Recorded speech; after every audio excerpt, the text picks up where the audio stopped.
Princess Diana died from the injuries she sustained in a car crash in Paris on August 31, 1997.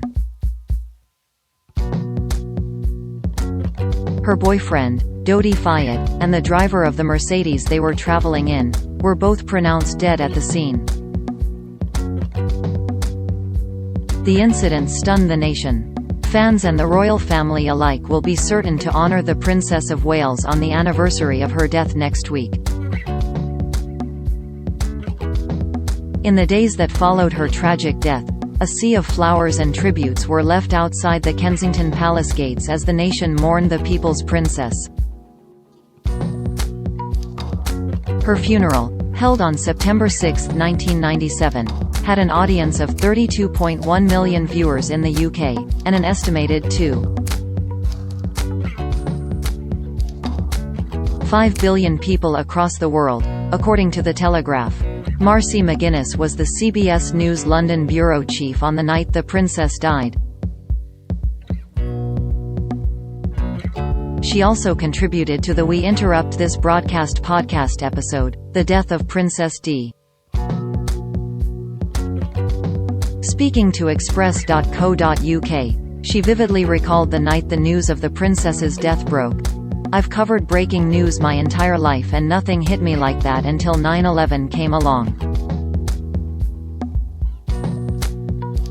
Until 9/11 this was the biggest story I had ever covered, and I was in charge of it in London, so the pressure was enormous." Wrapping it around the emotion and the tragedy of it was very difficult to deal with.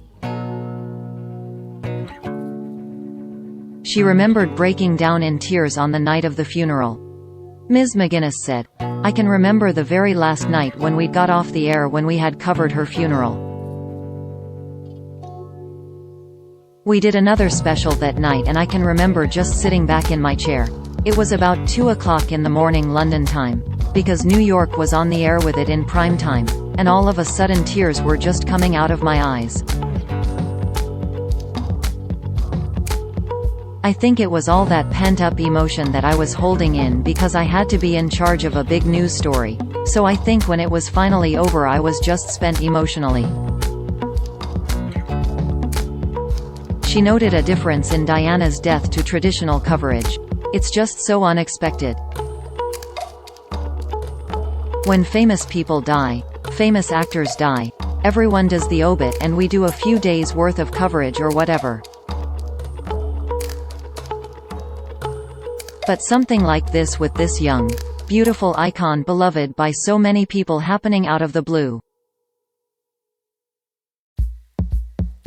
You just never expected something like this, and the way it happened is just so mind-blowing and tragic."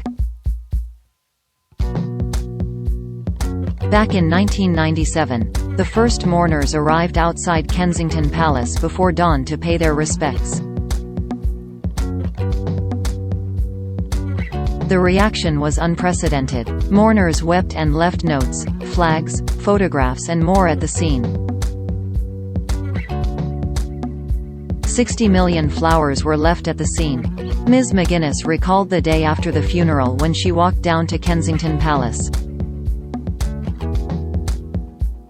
She remembered the flowers, that were almost as tall as I am. She said she had never previously felt emotion about a news story. For some reason, she said, we all felt so connected to her in such a strange way. She continued, and I've never felt like that ever again. 9/11 came the closest, because at that point we were 3 miles from where it happened, and we all knew people who were there and that sort of thing. So it was very much the same. But it was the first time that happened to me as a news story. The first time I had really felt pain over a news story I was covering. Related articles: Meghan Markle's royal approach to vile abuse, put up, shut up. Queen, loved by all Commonwealth, and instrumental in strong bonds Harry and William, 1,000 miles apart emotionally, expert.